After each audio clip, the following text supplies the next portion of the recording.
Señores, estamos de vuelta por La Bacana 105.7 FM, Somos Pueblo Radio.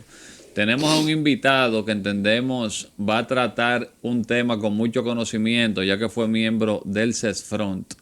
Y hemos visto varias situaciones que se han dado tanto en la frontera como en zonas aledañas que han llamado la atención de toda la población. Nos referimos al inconveniente, a la situación que hubo con los militares haitianos que incursionaron a territorio dominicano para quitarle mercancía a comerciantes informales, valga la redundancia, dominicanos en nuestro territorio.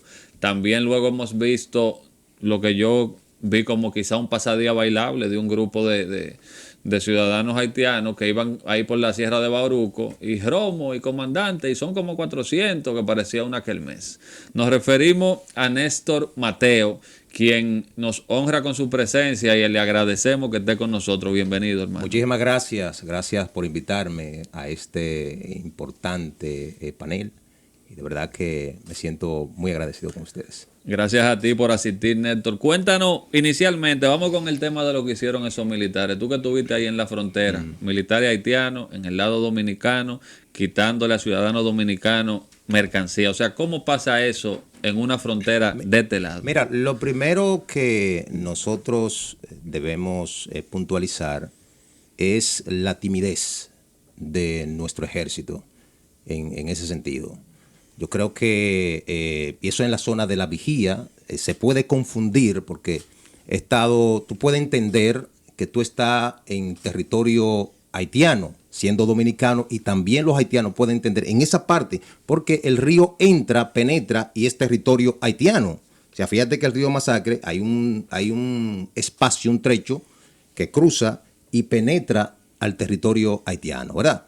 Entonces, en esa partecita de la vigía, que está del cuartel del Ejército de República Dominicana, que está ahí específicamente en la vigía, a unos 200 metros se encuentra el río. De esta parte es territorio dominicano, pero si tú te confundes, cruza el territorio haitiano. Entonces, yo creo que la timidez de nuestras Fuerzas Armadas, lo que debieron, que es inaceptable, lo primero que debieron hacer es apresar de inmediato a esos ciudadanos haitianos, porque es una autoridad. O sea, son ciudadanos haitianos militares o policías, que ellos tienen la Polifron por ahí, que penetraron al territorio dominicano y le quitaron la mercancía a dominicanos también y haitianos que estaban comprando. Me parece que fue un acto, como dicen o decimos los militares, que yo no soy militar, pero duré casi 18 años en la Fuerza Armada, fue un acto de flojedad de nuestras Fuerzas Armadas en ese sentido. Debieron accionar al respecto. Y una pregunta, ok, se oye bonito lo que debieron apresarlo, yo soy partícipe de eso, pero esa gente no se iban a dejar apresar pacíficamente porque ellos entraron en una actitud violenta. Si eso hubiera escalado ahí, ¿usted entiende que se debió permitir hasta que escalara para presentar el ejemplo? Bueno, es que si ya cruzaron el territorio y tenemos nuestro ejército, ya están en territorio dominicano, porque debo decirte algo, mira, cuando yo estuve en Dajabón, nosotros hacíamos operaciones, yo entraba haciendo servicio de inteligencia a territorio haitiano.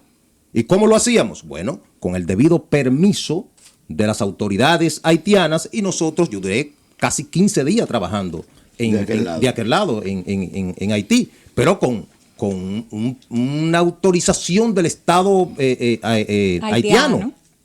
Entonces, esos ciudadanos haitianos que cruzaron al territorio, si tienen una actitud violenta, una reacción violenta, bueno, se lo buscaron. Se lo buscaron porque están violentando nuestro espacio, nuestro territorio. Y es parte del protocolo del Ministerio de Defensa, del Ejército, que tiene la responsabilidad, el Ejército Dominicano, de custodiar toda la periferia fronteriza, al igual que el Cuerpo Especializado de Seguridad Fronteriza, que tienen también equipos, tienen elementos de inteligencia, tienen drones, que es, si tú analizas, de la aduana a la vigía, al cuartel, son unos 2 kilómetros más o menos. Esa parte, esa periferia, ese territorio, esa línea fronteriza está custodiada rigurosamente. Entonces, ¿por qué no reaccionar utilizar el mecanismo de llamar un alto a esos ciudadanos que estaban en el territorio, y si reaccionan, ¿qué hacer? Sí. Reaccionar militarmente. Se lo pregunté para corroborar y afirmar que realmente hubo un acto de flojera y de descuido. Se hicieron los locos y miraron por otro lado con una acción tan grave.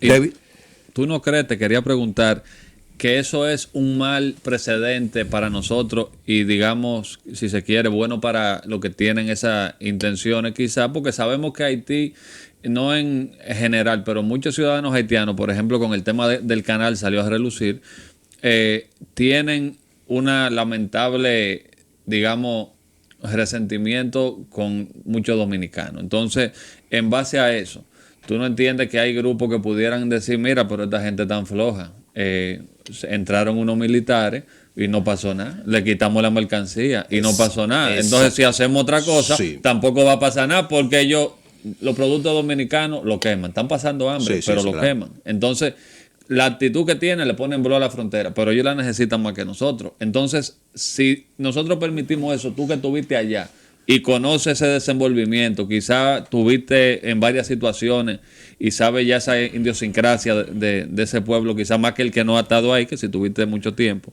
¿Qué tú opinas de eso y qué consecuencias puede traer esa flojera? Mira, y antes de eso, corroborando lo que dice Piro, ellos han ido escalando, porque antes de eso ellos cruzaron caminando y no hicieron ninguna acción. Hubo el segundo, que todos conocemos, y ya este tercero se tornó violento. O sea, ellos han ido como probando, es como un termómetro, a ver hasta dónde nosotros llegamos. O sea, es hasta una provocación, entiendo yo. Si no se toman medidas con con estos casos que se están repitiendo, y los haitianos, debo decir que no cumplen con nada. Fíjate que la nota diplomática de República Dominicana, de manera enérgica, reclamándole sobre ese evento, los haitianos lo están negando totalmente, rotundamente, que ellos no penetraron a territorio dominicano. Entonces yo creo que República Dominicana, porque después van a entrar a Dajabón, al pueblo de Dajabón, van a entrar a Barrio Sur, Barrio Norte, esos uniformados, y van a entrar también esas turbas, como lo hicieron, como penetraron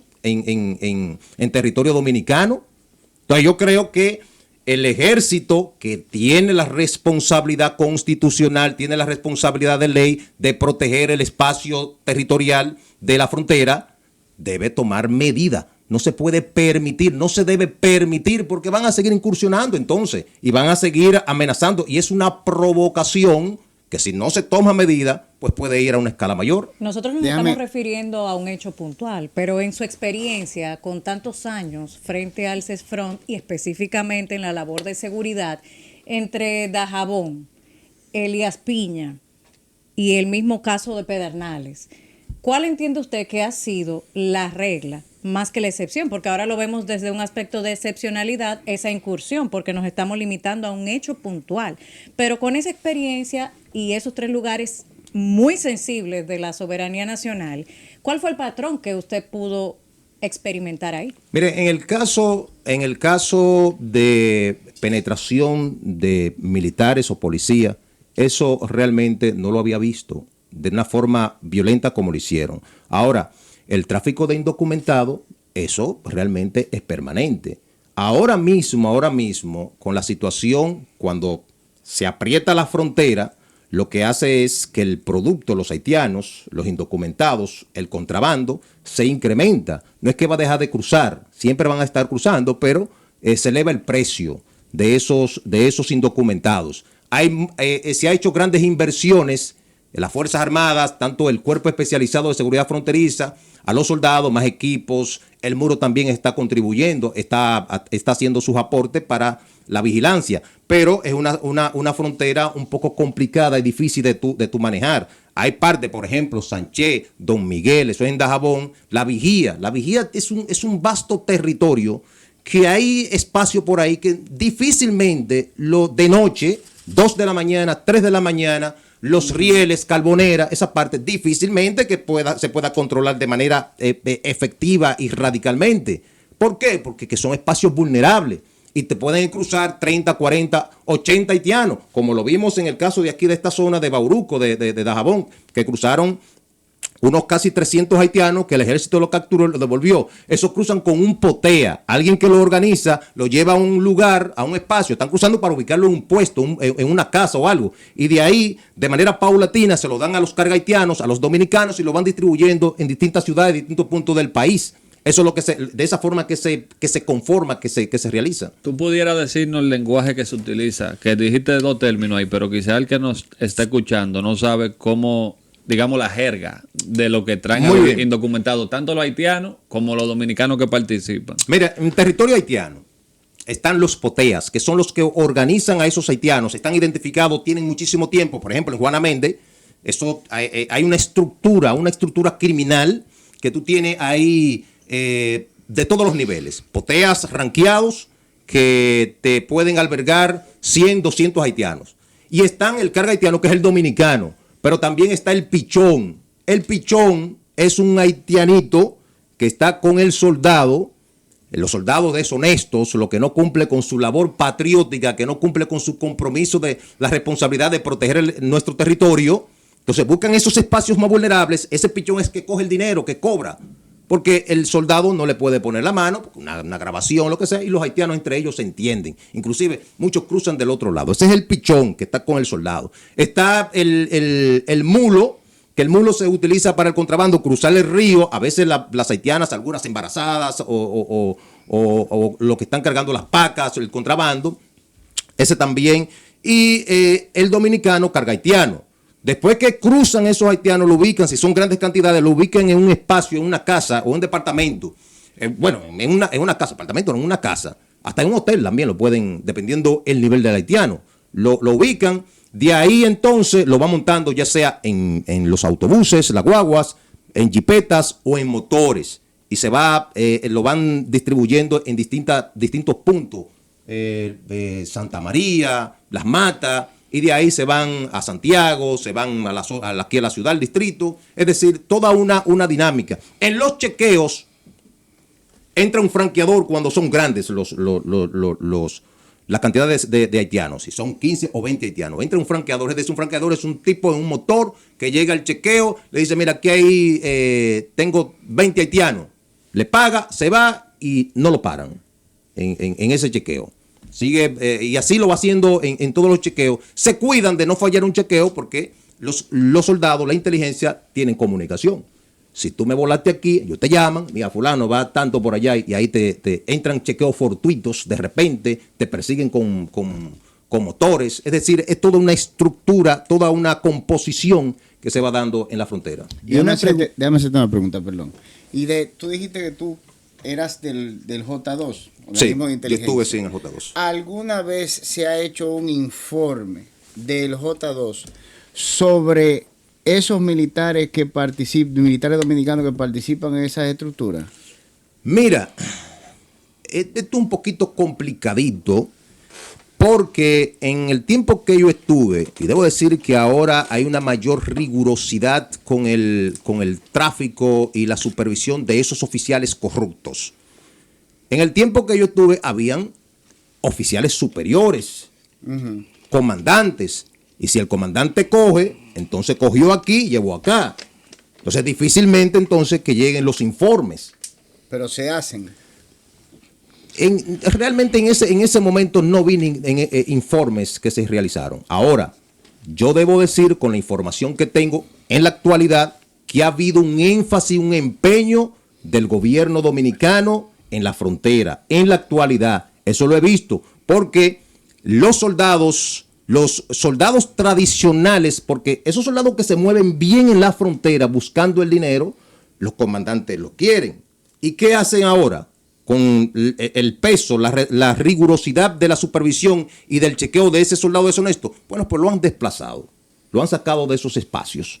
¿Para qué? Evitar la corrupción. No lo han sancionado. Entonces, muchos lo han sancionado, muchos lo han cancelado. Hubo una operación, la Operación Frontera, que capturaron a algunos militares que estaban involucrados. Realmente, en mi tiempo, nunca vi eso. Yo no vi un guardia sometido a la justicia porque esté traficando indocumentados o porque tenga tirando contrabando en la línea fronteriza, acabando las haitianitas que cruzaban el Ajo. Pues una estructura terrible que había en ese momento. Entonces, déjame hacerte la pregunta a la inversa. Carlos Luciano Díaz Morfa, ministro de Defensa de la República Dominicana, a través de sus organismos de inteligencia, él es el militar de más alto rango, Sí. existe la posibilidad de que suceda algo que no se le informe a él, porque fíjate, estamos hablando del CESFRON es una cosa, pero el J2 es otra. Y todos deben rendirle informe. Exacto, entonces todos deben de, J2, A2, G2, todo el mundo tiene que rendir informe a Carlos Luciano. Sí. Entonces, esa situación de la participación de esos militares en esas organizaciones criminales no le llega a él a través de esos departamentos de inteligencia. Mira, le llegan esas informaciones de los militares que estén involucrados.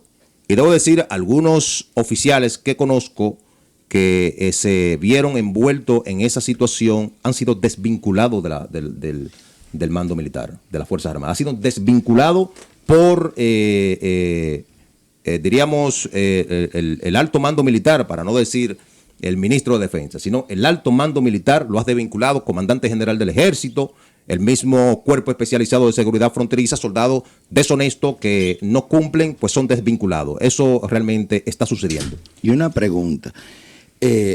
Ustedes no tuvieron contacto mientras tú estuviste allá con esas ONG humanitarias o instituciones religiosas, porque nosotros pudimos verlo eso, que traían masivamente camuflajeados y las autoridades no se atrevían a pararlo y la cruzaban para llevarlo a los hospitales. ¿Ustedes vieron eso? Mira, con esto no voy a, diríamos, a culpar a nadie, ni decir que... voy a hablar lo que yo vi, lo que viví. Había un padre, el padre Regino, en Dajabón, no sé cómo lo hacía, no sé cuál era el permiso. Yo sé que los permisos eran irregulares, era ilegal. Él está ahí todavía. Sí, él siempre le gusta esos espacios de la frontera. Y a partir de enero, yo estando en el chequeo el Laurel, y llevaban un papelito, eso que lo transportaba, y esos haitianos, como un permiso, pero eran haitianos irregulares, que no tenían ningún tipo de documento, y nosotros no podíamos pararlo. En eso estaba, y no quiero que se politice esto, era el gobierno del presidente Fernández en ese momento. Sí. Y yo vi muchos oficiales, altos oficiales que conozco, que eran semanales que había que buscarle en ese sentido. Semanales de las guaguitas pequeñas que iban a la Mata de Santa Cruz, los que iban a Santiago, los jipeteros. Tenían que buscarles semanales, llevarles 60, 70, 80, 100 mil pesos. Tirando haitianos por caterva. Eso se veía. Y yo, a partir del 1 de enero hasta febrero, eran diario guaguitas con esos permisos amarillitos con indocumentados.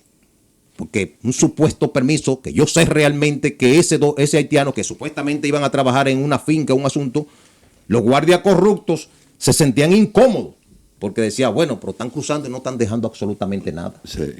No lo estamos cobrando. A eso, pero a alguien le Son estaba realidades. a alguien le estaba A alguien dejando- beneficiaba Claro. ese tipo de cosas. No voy a decir que el padre, no buscaba sus medios políticos, su asunto para cruzar eso, ni lo estoy culpando a él, pero son realidades que yo la viví. Sí. Estuve ahí en esos chequeos. Nosotros lo vimos también, yo lo vi, pero eso se lo pregunté. Había una orden, no sé cuál era, de monjas que tienen el hábito era como crema. Esa gente cruzaban mucho y nadie lo paraba. Yo llegué- Pero ¿y qué es lo que es? Yo llegué a capturar chinos allá, cubanos, en la frontera. Tuve una situación por la cual yo renuncié del Cuerpo Especializado de Seguridad Fronteriza, y fue, para que tú veas dónde llegaba en ese momento la corrupción en esa frontera. Yo capturo 30 haitianos, los llevo a la aduana, y dice el contrabandista, el carga haitiano, que en ese momento yo le había quitado un motor. Yo le quité un motor. Él decía que él no tenía los haitianos cuando yo le quité el motor. Y ciertamente él llevaba, eso fue un día anterior, él llevaba unos haitianos. Y de ahí, quien sale preso para el cuartel del batallón, del 9º batallón en Dajabón, fui yo. Oye, pero es que tú no pagas, Oye, es que tú no pagas, es que tú dañaste el negocio, es que tú querías que Y te en la pasara, línea, ¿no? los días, la víspera de mercado en ese momento, porque debo decir, siendo justo, señores, debo decir que cuando tú estabas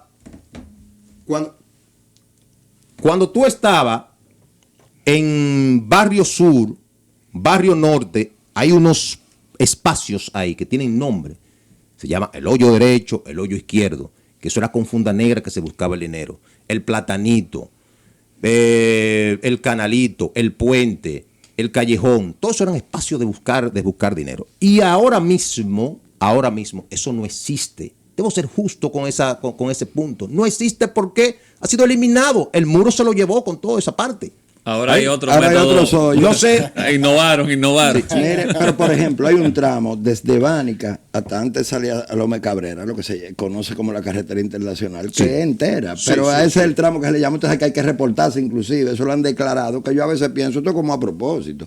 Porque tú tienes hasta que reportarte en los cuarteles. Y como quien dice, tú entras bajo tu propio riesgo. Oye bien, ¿cómo es? Usted lo sabe que es así como yo le estoy diciendo. De ambos lados tiene que ir al cuartel, reportarte, mira, yo voy a cruzar, mira, que no le puedo coger la noche, tienen que andar, ustedes andan solos, no pueden andar solos. Eso es tierra de nadie ahí, pero es un tramo largo, eso son horas dándole en un vehículo.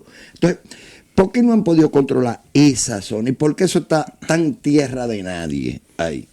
Eso es una de las partes realmente más vulnerables que tiene, parte de la responsabilidad de nuestro ejército. Ahí esa parte la cubre el ejército, el CEFRON no está desplegado en esos territorios, pero se ha incrementado, debo decir, se ha incrementado la seguridad Sí, ahora hay unos ahí sí, se ha incrementado, están las fuerzas interagenciales ahí, está el G2 que opera del ejército, está el J2 también, opera el J2, la DNSD y también Migración están operando en eso. Se ha incrementado el patrullaje realmente. Una pregunta, señor Mateo, y ya casi finalizando, porque ciertamente el tiempo de radio es bastante breve, pero este es un tema que tiene múltiples aristas y en todas incide hasta la soberanía nacional. Pero yendo un poquito más a detalle, usted mencionaba hace un momento el tema de no politizar este tema. Es imposible no politizarlo porque tiene un contexto precisamente de trasfondo político.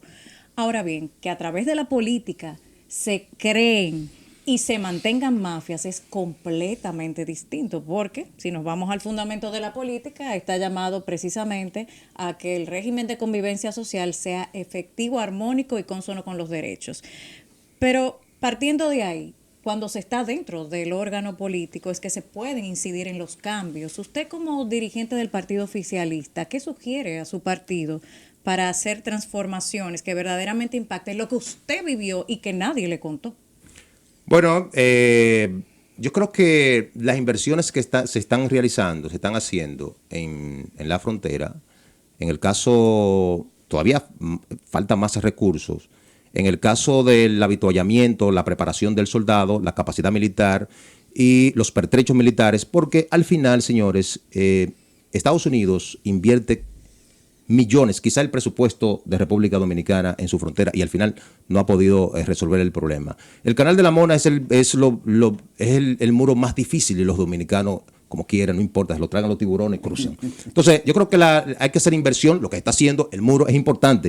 Es un muro porque es un muro inteligente, es un muro que también beneficia a los haitianos para sus arbitrios, cobrar sus aranceles, y le da capacidad a la República Dominicana para hacer un mejor trabajo que en efecto lo está haciendo porque he visitado la frontera y me he reunido con algunos oficiales, diríamos, de la plana mayor del Cuerpo Especializado de Seguridad Fronteriza y me dicen que sí, que ha sido efectivo el patrullaje, la captura de indocumentados y el tráfico de indocumentados. Me parece que seguir invirtiendo en seguridad, invirtiendo en el soldado, en la dignidad del soldado y creando, y esto sí, al alto mando militar, crear una gran base en Dajabón, una gran base cuando se hagan se desplieguen esos soldados, tengan, diríamos, donde dormir cómodamente y hacer sus servicios. Y pasar balance a esas inversiones. Néstor, disculpa que cortemos de manera tan tajante, tú sabes que en radio el tiempo es corto, pero gracias por la participación. Entiendo que se trataron temas muy importantes y edificantes para personas que quizás no conocían de la menéutica en el tráfico de indocumentados, que es el diario vivir, lamentablemente, en nuestra zona fronteriza. Señores, el día de hoy estuvimos con ustedes hasta este momento. Somos Pueblo Radio. Suscríbanse en YouTube, búsquenos en Instagram por La Bacana 105.7 FM.